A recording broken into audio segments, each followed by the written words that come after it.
बलिया शहर को जाम से कैसे मिले निजात।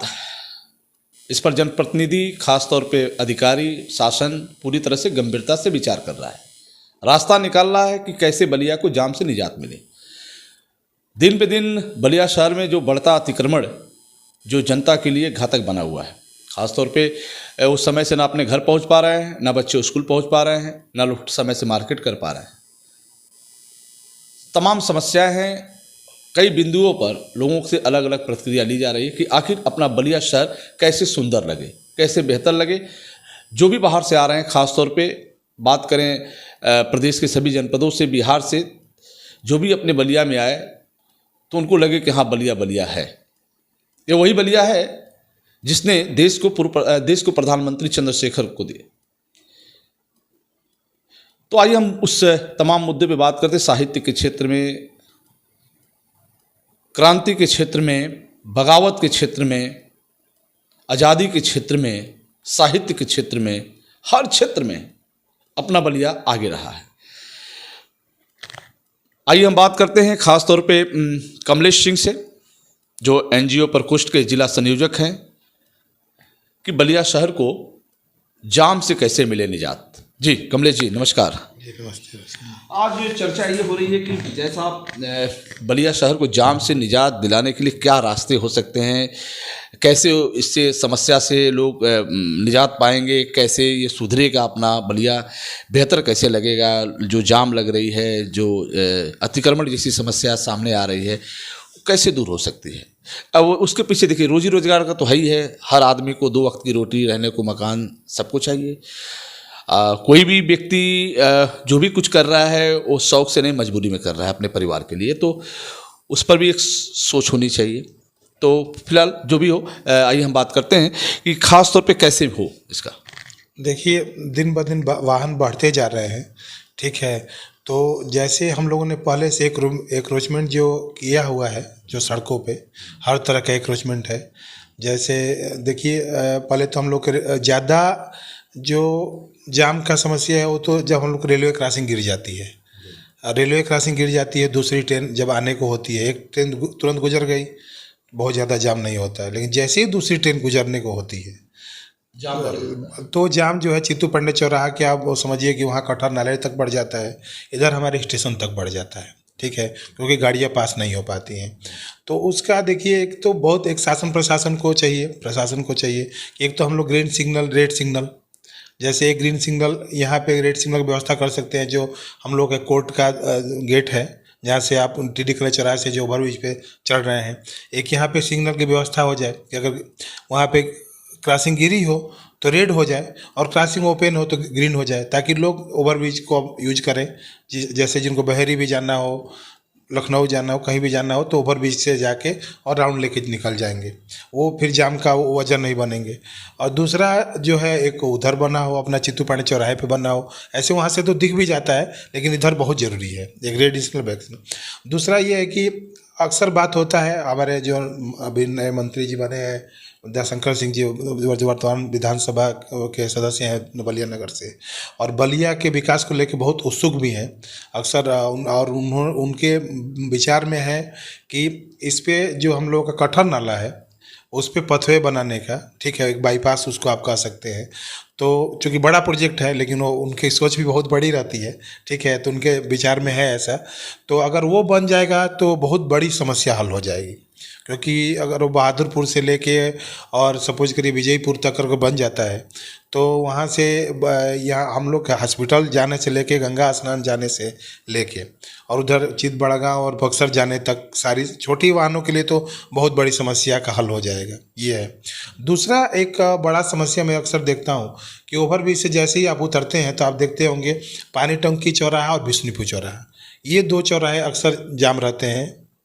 ये जगदीशपुर पानी टंकी वाला चौराहा जो है, तो उसके लिए अगर आप चाहें तो रेड सिग्नल, ग्रीन सिग्नल, चूँकि बहुत बड़ी बात है, लेकिन थोड़ा सा इंक्रोचमेंट हटाकर उस पर हम लोग कंट्रोल कर सकते हैं। क्योंकि अगर चौराहा क्लीन रहेगा तो जाम बहुत ज़्यादा तक नहीं, क्योंकि हम लोग के पास बहुत सारे प्रशासन के जो लोग हैं वो बहुत ज़्यादा उपलब्ध नहीं है। हम तो देखते हैं शहर में इतने लोग नहीं है कि हर जगह कंट्रोल कर लें, तो उसके लिए हम लोग को टेक्निकली यूज करना पड़ेगा। ठीक है। और दूसरा ये है कि इंक्रोचमेंट पे हम लोग को सख्ती दिखानी पड़ेगी।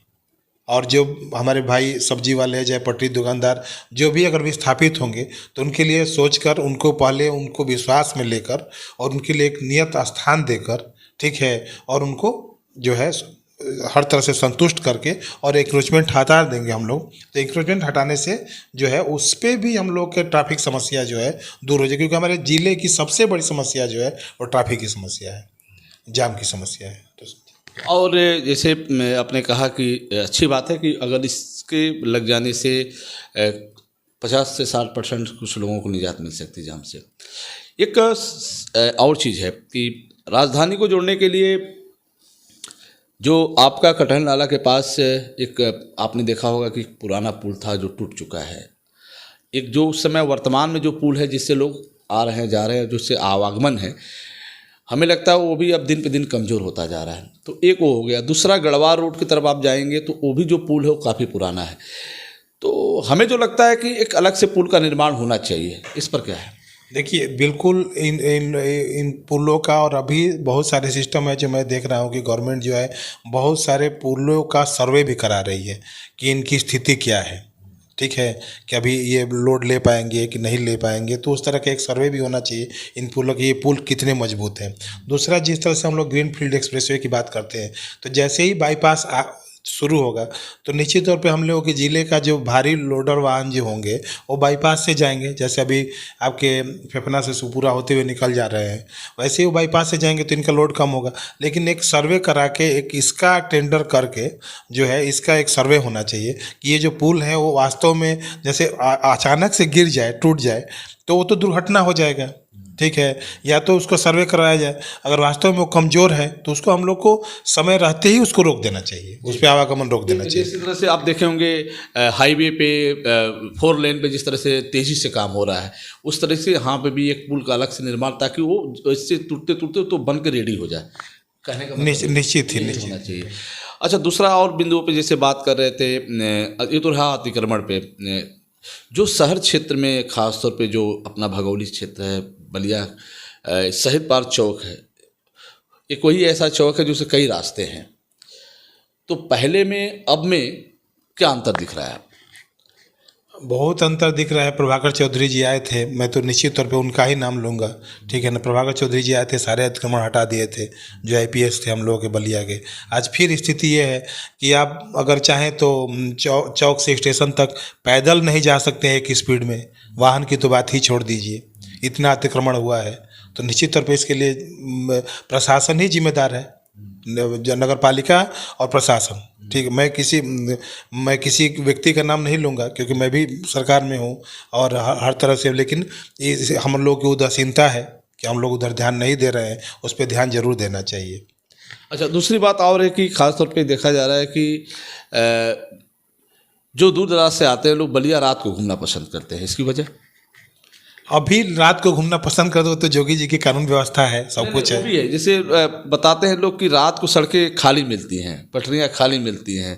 तो शहीद पार्क चौक कहाँ है, भृगु मंदिर कहाँ है, बालेश्वर मंदिर कहाँ है, स्कूल कॉलेज कहाँ है, ये देखने को लोग की रहता है कि रात को सड़कें खाली। तो उस समय रात के दिन में जितना बलिया अच्छा लगता है, दिन में नहीं उतना अच्छा लगता है। ये तो देखिए, अब ये तो जो हम लोग की वर्तमान सरकार है, निश्चित तौर पे 2017 के बाद से लाइट और स्वच्छता दोनों आप देखे होंगे कि पहले से बहुत अच्छी हुई है, जिसकी वजह से बस वही है कि अतिक्रमण हट जाएगा तो जो रात आप कह रहे हैं वो दिन में भी अच्छा रहेगा। क्योंकि देखिए, नगर पालिका अपना स्वच्छता के विषय में तो ठीक है, झाड़ू लगते हैं, सफाई होती है, लेकिन फिर जो आगे जो ठेले लग जा रहे हैं, ठीक है, वो हम लोग की सुंदरता को खराब कर रहे हैं। सिस्टम से होना चाहिए, सिस्टम फेल चल रहा है। बिल्कुल बिल्कुल। अच्छा, दूसरा जैसे ओवरब्रिज से आप गए, आप विजयपुर होते हुए, आप महिला हॉस्पिटल होते हुए आप लाट घाट पहुँचे। तो लाट घाट पहले जो आप महिला हॉस्पिटल रास्ते जाएंगे, एक पुल का निर्माण हुआ वहाँ पे। तो अगर उस पुल को ले जाके मालदेवपुर अगर सरकार ज़मीन ले ले, तो हमें लगता है कि जिसको सिकंदरपुर से या फिर बेलथरा से, जैसे भी जिसको जाना है लखनऊ या मऊ या गाजीपुर या आजमगढ़, तो हमें लगता है वो भी रास्ता ठीक रहेगा। क्यों? देखिए, जो ग्रीन फील्ड एक्सप्रेसवे बनेंगे ना, उसमें समय लगेगा, अभी तत्काल तो अभी तो हम लोग का सारा फोकस भी तो उसी पे है। ग्रीन फील्ड एक्सप्रेसवे के लिए भूमि अधिग्रहण का कार्य भी संभवतः 1-2 महीने में ही शुरू होने वाला है, ठीक है। तो जब आपके पास ऑप्शन आएंगे, जैसे वो जो आप ब्रिज बता रहे हैं, वो ब्रिज आगे जाके जिस ब्रिज रोड से मिलेगा वो ग्रीनफील्ड एक्सप्रेसवे उसका विकल्प हो सकता है। चलिए, बहुत बहुत धन्यवाद।